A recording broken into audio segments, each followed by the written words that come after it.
Hey, welcome to Trickle Down Geekonomics, another fantastic unboxing. Today we're going to have a special unboxing of the Feast of Bones from Games Workshop.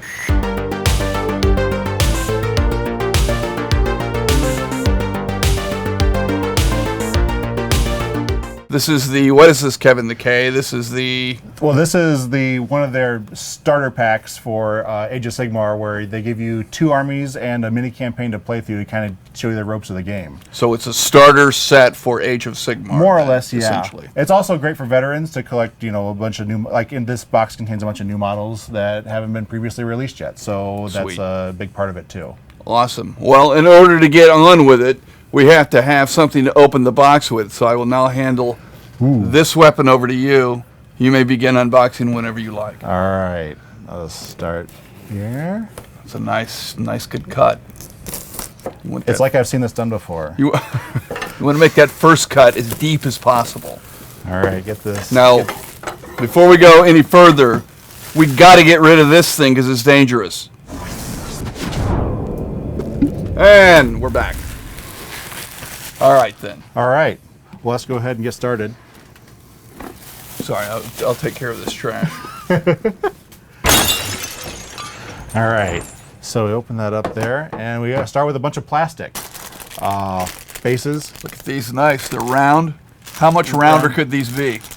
Not very. None more. They seem perfectly round to me, yeah.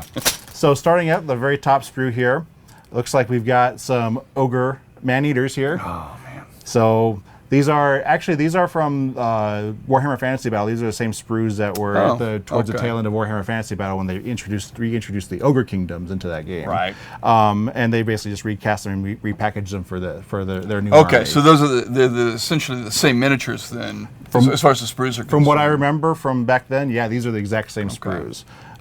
So you got two ogres on here with a bunch of Noblars and their weapons. Oh, wow.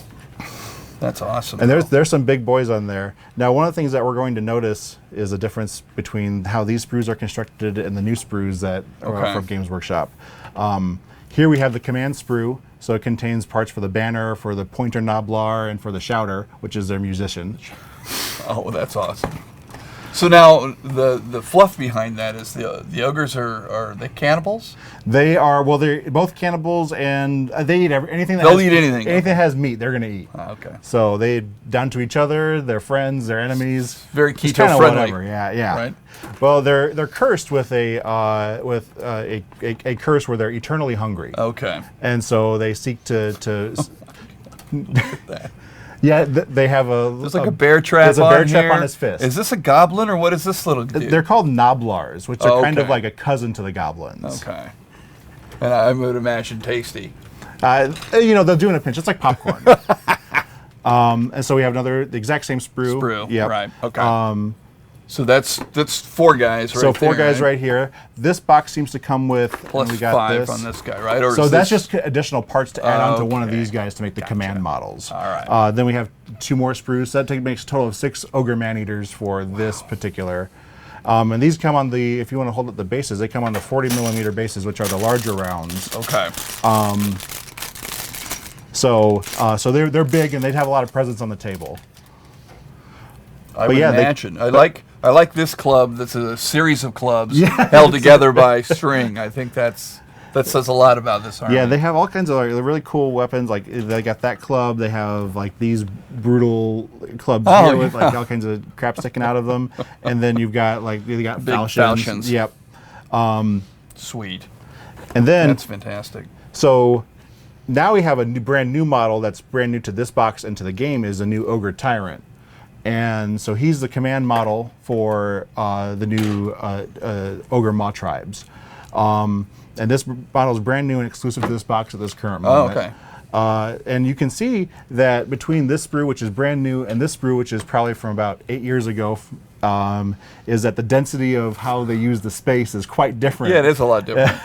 Like you can fit a whole look at that. Right that's there. actually very interesting. And coming from an industrial background, that we do this where I work, right?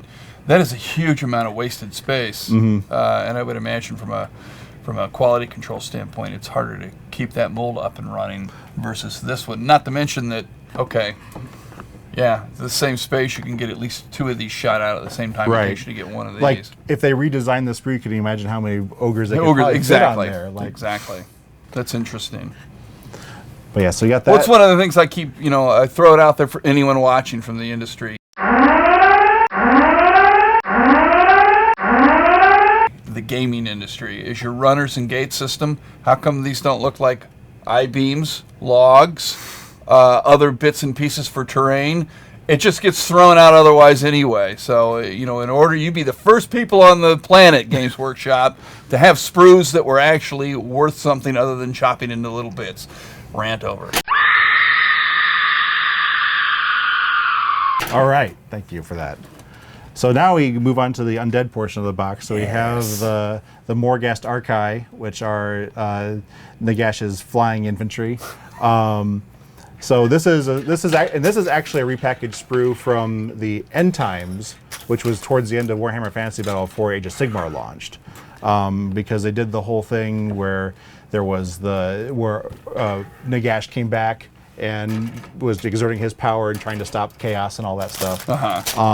And so these were part of that whole re-release of what was the vampire counts back then. Oh, okay.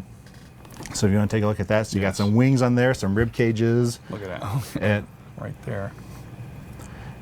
And these are really the Morghast Archai are really cool models. They are neat.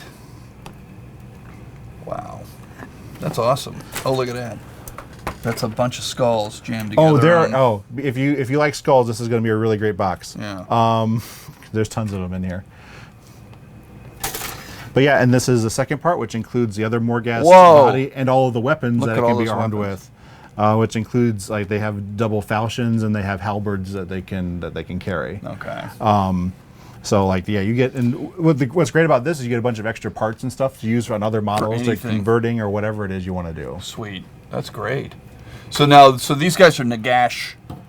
Yes, evil. They follow Nagash. Right. Whether they want to or not. Not okay. Nagash is not one to share his power. This is the very tiny sprue, but very important one because it's the character for the Ossiarch Bone Reapers that is exclusive to this box for the moment, which is their leader, who is also a wizard, and he carries a giant coffin on his back, or at least half of a coffin. He's like the original Django then. Yeah, dragging a coffin around. Yeah. Except this one doesn't have a machine gun in it. It's got magic. All right, that's even worse. And he carries the heads of kings with him too, so just for intimidation factor. So on a pole? Yes, or? On this pole here, so there's the heads on. Oh my God! You weren't kidding. No, I wasn't making stuff up. That's just awesome. I love that. All right, cool. And then next, we're going back to the Ogre Kingdom, not Ogre Kingdoms, but the Maw tribes for a little bit. And this looks like it's the base sprue for the Scrap Launcher or the Iron Blaster. So you get two options where to build it. So this is just the main carriage. You have the Beast of Burden over here, the Ogre that goes on back, and the bunch of Noblar crew. And then alongside of it here, of course, we have the different options that make the weapon. So, so that's not the terribly exciting part, but 1, 2, 3, 4. There's at least 6 Noblars. That's fantastic, though. Yeah. So is this like a siege engine that you're putting together? Yep. Of some sort? Yep. This is the one of the 2 siege engines that the Maw tribes have available to them. Okay, so this isn't just like a cow, though. This thing's got a sizable set. No, it's called it's all Rhinox. Okay. So okay. As in Rhinox hide red, right? The paint. I use it all the time. And here's the other part to that, which contains the weapons. So you see, you have the Great Sky Cannon here, is what it used to be called. Sure, that's what that is. And I'm taking it these are the horns that go on the side of the head of that big monster? Well, actually, those are thunder tusks. And what they are is they are from a different animal, but they're part of the carriage that makes up because all right. They're all like the ogres are not terribly technologically proficient, right? But they are very ingenuitive. Except that they do have firearms of some sort. They do, right? yeah. They have their iron lock pistols, which a lot of the leaders and the cavalry carry with them as sidearms. Cool, not unlike our current police. And then here we have, it looks like more additional, these are the... Don't patronize me with your joking or laughing either, Kevin. Just go on. Just go to the next spur. Well, I'm working on it. So then we have the Iron I believe they're called the Iron Blasters. I'm not exactly sure, but they're the ogres that carry cannons. Right, yeah. like handguns, right? Yeah. Except that they're like Laws rockets for the ogres. Right, they're very much like they carry full-size like artillery pieces that would be crew serviced Otherwise on their person. Right. Yeah, That's fantastic. so you take a look at that, and oh yeah, oh my God, it's the Arnold Schwarzenegger. Those are one of my personal favorites from this particular range. Even back then in the Warhammer Fantasy days, that was a really cool model and a really cool concept too. Yeah, I really like, and the faces. I mean, like the options that you have for slapping faces on these guys. Yeah, they're amazing. They're very expressive too. Like they did, like for as old as these sprues are, which like I said, are like it's like 8 years old or so. Like they're very expressive. Like this guy who apparently is holding the match in his mouth. Yes. It's still on fire so that he can set his cannon off. It's reminiscent. So we unboxed the Beastgrave thing, and one of those, one of the beast animal guys has got an arrow in his mouth while he's got an arrow knocked, yeah, right? yeah. It's like, that's a nice, simple little attention to detail that it just. It's fantabulous. And really, throughout a lot of Games Workshop history, they've been really good about doing little details. Like that. And you'll see that on even these sprues that are relatively older. Because there's one of those, the knob goblins or whatever they're called, is sitting there with his torch to touch off the cannon on that guy. So that's great. Everything you're pulling out makes me want to buy this box, but I have to save my money for the Slaves to Darkness. So now we're pulling out the Ossiarch Bone Reapers, and this is their line infantry, and this is now look at all that. Look at all that. To go back to your look point. Look at those older sprues. Let's take a look. Look at all the space in this sprue versus that. Like that's insane. Much more kind of plastic right here. Exactly. Yeah. Well, you get more for your buck, I guess, right? And all that. That's fantastic. But yeah, so these are the Ossiarch Bone Reapers, and this is the direction I'm going to go with this box. I think is where I'm going to build out from here. Is I really like these. Basically their story is that they are the reshaped bones of other beings into these forms that are then infused with the blended souls of warriors, and. So they're more autonomous than normal undead, but they still serve Nagash whether they want to or not. Right. But yeah. So this is entirely new. 100% new faction to Age of Sigmar. Okay. And I'm very excited for these guys personally. Having a whole shield wall of sword and board skeleton constructs is a really cool concept. Right. Yeah, I mean that's fantastic. And so. The idea here then is that they're a little smarter than your typical undead. Yep, they are martially skilled and they have a mind for tactics, whereas regular undead are just more or less just automatons that. They're Terminator units essentially. They're built of bone. Yes, that's actually a really good way to put it. Yeah. And actually, in the story, if they get destroyed, their parts can come back together. Can be recombined back into a fighting unit. Look at all the heads. That's just insane. Well, and those are beautiful too. Yeah, the detail on them is incredible. I've always liked skeletons just because it's a quick paint job, but there's so much detail on these that's going to still slow you down, I think. Well, and that's the advantage of one of these particular models is that there's a lot of like organic ridges and stuff on them, which takes really well to contrast paints, right? Which will really like speed up getting a whole unit of these guys on the table. Right. Exactly. All those nooks and crannies are going to, especially like that head right there is. Yeah, they got with this sort of. Well, and they got Roman it's quill. Like it's a really strange blend of aesthetics between like Roman and like Japanese. And, right. Well, as that the idea of every culture that could be pilfering bones, right? Isn't that the thing? They go around and force everyone to pay the tithe. They more or less extort other civilizations to pay their bones as a tithe. That's fantastic. And the story behind these guys is just incredible. I really love it. So here's some of the more elite units. You've got their guard and their stalkers, and so these are like big four-armed monstrosities made of bone. The stalkers are especially interesting because they have the souls of several different elite warriors in them, and they can change aspects between those personalities whenever they want to suit the situation. And then they have guys with big shields that are bodyguards for characters and whatnot. And so they're kind of the elite guard, and they get like a shield bash ability and stuff like that. That's really cool. That sounds awesome. But yeah, like once again, you just get the same level of incredible detail on So these now, models. have you scrutinized these sprues? Is there? I've not actually. This is the first time I've seen these sprues in person. Okay. Yeah. So there could be like orc stuff in here or anything. Have they Well, done that, or is it just it's too difficult to tell because they're fashioned in a way? I think at the moment, like I don't think there's a whole lot from other races on there, but it Okay. could be really easy to like put like orc heads or anything you want on there, like as they're collecting the bones or whatever. You know. These guys are just terrifying looking, though. Oh yeah. But they don't look like they're cobbled together from other factions skeletons. So, right, because like the story is like they take all the bone, and the bone is of whatever quality, and then they break it down magically and reshape it. So okay, now that makes sense to me. So that's cool. I like it, and it isn't just like we just took the skin off of our our orc figures. Right. Well, this is something Games Workshop does with their boxes. I really like. Oh, I love this. They include an art piece. The art piece is always just like a nice toss in there, and that's not cheap. So right. Yeah, this is definitely, along with the others, going to get framed and right. whatnot. So right. I like to, if I can, incorporate it on whatever box I'm using to carry stuff in. And look, in case you forget the name of the game you're playing, it's right there on the back. All right. So then we have bases for the larger models. Wow. So that's for the Iron Blaster or the Scrap Launcher, whichever you decide to build it as. Okay. And these are for the Morghast Archive. I'm almost certain of that. Right. Okay. Fantastic. And then big. Those are big bases. Do this. Also get some reading material. So let's see. Starting with the top here, you get the War Scroll cards for all the units that are in this box. Oh, okay. So it comes with all their rules and a little bit of art on the front.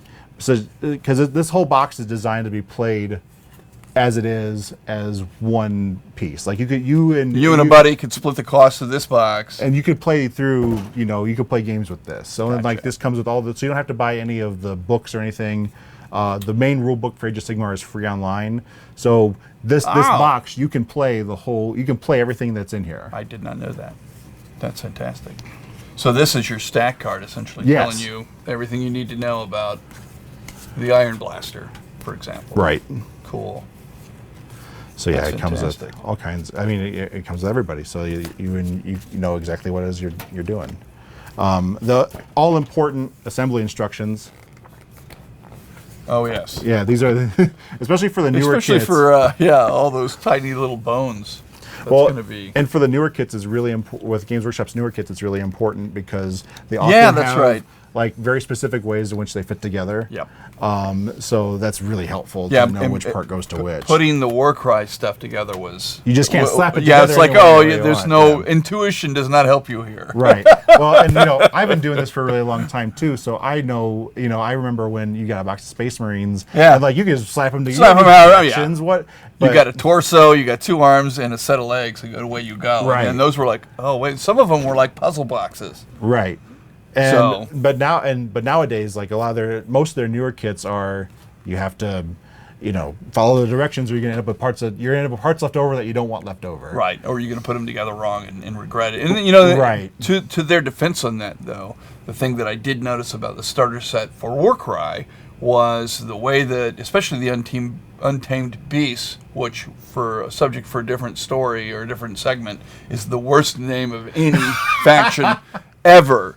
Untamed Beast. You mean undomesticated livestock? How long are you gonna go on about this? I'm Every time gonna we talk about Untamed Beasts. You've mentioned this every single time. It never fails. But they go together in a way that doesn't require a lot of gap filling. Right. Because of this sort of complex assembly, the way the 2 pieces, 3 pieces go together, the blend is easier, right? Well, often clothes and stuff will butt up against flesh and stuff like that. So you're it's not like, I don't have to get a bunch of green stuff and slap it in here to hide that gap because it looks natural because it's against a fold or a fur or something. Right. Like that. Okay, we won't talk anymore about Untamed Beasts. So then next we have the Feast of Bones book, which includes, to my knowledge, the story behind the Feast of Bones and the background of why these 2 forces are fighting, which is really important for. I'm a very narrative-driven player, so this is really important for me, and it has all kinds of cool art of the miniatures and all that. And it also contains battle plans for the different scenarios in the campaign, so that you and your friend can play through this particular storyline,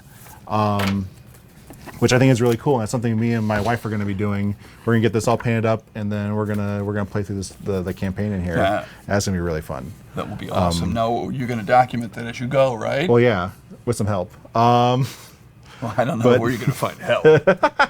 But yeah, and then it comes with, of course, it also has, if you don't want to use the War Scroll cards, it comes with rules for the models in the back of this book as well. So, like, it has all of the that's characters. cool. So everyone has can reference each other's stuff and all that stuff. Right. So, right, because you may not show up with the other guy's models Right. or whatever, but you would still have access to them. So that's a really cool book, and I feel the weight of this paper. Oh, I know. I mean, Like- it's amazing. It's like so substantial. The wraparound cover alone is like nice, heavy stock. Right. It's And the not- artwork, as always, is beautiful. Full Four color. glory. There's that guy. Yep. Okay, so we'll get a close up of that later. He has. So the Rhinox has 2 rhino horns. And teeth to kill you with. Oh yeah. Well, in some ways, it's more dangerous in melee than it is with its cannon. So, and then we have the core rules for Age of Sigmar. So it comes with that too. So it does have that anyway. So this is the basics of how to play Age of Sigmar. Everything you need to know to play Age of Sigmar is in this small tome here. Sweet. So just to get you guys rolling dice and stuff like that, that's Right. everything's in there. So once again, this is a really high quality print. Very And pretty. Like not a whole lot of So artwork. It's pretty to the point. But you're And- saying that this is available free. Yeah, that's available free PDF. as a PDF. Yeah. That's awesome.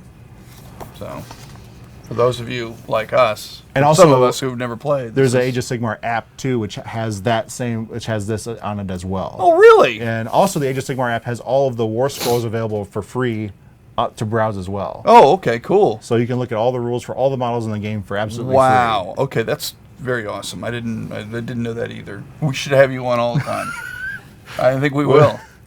Jimmy, it's probably a bad time to tell you we're going to have to let you go. Because you can press a button, can't you? free. Well, yeah, easy. Yeah, that's all he does. You know, that's all he's doing. I've been watching him. He's been diddling around. He's on been his checking phone. on his phone, isn't he? Boom! So this comes with also a token set too. Of course. For all and it comes with measuring tools, so you don't even need to buy a tape measure to play. Yeah. You know, It comes with 2. I still recommend a tape measure. Yeah, Please I play do. with a tape measure. But it's really cool. It comes with this, so like That's kinda neat. You can. I mean, it's pretty good quality cardboard. It's like good board game quality stuff. I mean, exactly. But it comes with all the tokens. It looks like it comes with special scenario tokens for the different scenarios in the book, and different effects that your army can have and stuff like that, and like effects that you put out on the opponent and stuff like Right. that. But yeah. Now, so, are there 3D representations of those? not Do from they make Games, models? not from Games Workshop. Forge World or something like Not that? even or from not Forge them? World. But like there are a lot of places like Etsy, for instance. There's a lot of people who make acrylic tokens that account for Yeah, these and stuff I'm talking like like actual sculpted craziness. So, So they there don't is they don't that. do that. They do Games not. Workshop Yeah. doesn't do well, that. they huh? do in the form of their endless spells, but that's kind of another thing altogether that represents spell effects as models on the table. But Right. those you need to have those actually. It's not a replacement for something that would normally be on the table. Okay. But yeah, but I love tokens. I'm a sucker for them because they help keep the game moving. They keep the game organized, Yep. and everyone Yeah. is in the same place. I mean, there's the relative merit of both, right? So Right. because there's also the table aesthetic. Oh, So, of course, yeah. you know. And these are very unintrusive. Yeah. And so they don't take away too much from they're not Well, obnoxious. I think that's the give and take, and if it makes the game faster, then you just go the token road anyway. Right. But Well, and especially if you go and you play at conventions and tournaments and stuff like that, it's very important to make sure that you and your opponent are on the same page with everything. exactly. So, but yeah, and then that's the contents of the Feast of Bones. What's the back of that box look like? So it gives you a teaser of everything that's inside, and gives you a little synopsis of the story, and I mean, A+ packaging from their Yeah. marketing and packaging is just phenomenal. It Yeah, always has. it doesn't get any better. It doesn't seem like. You don't feel like you're opening up a Cadillac with many other games. So that's Well, fantastic. There you have it.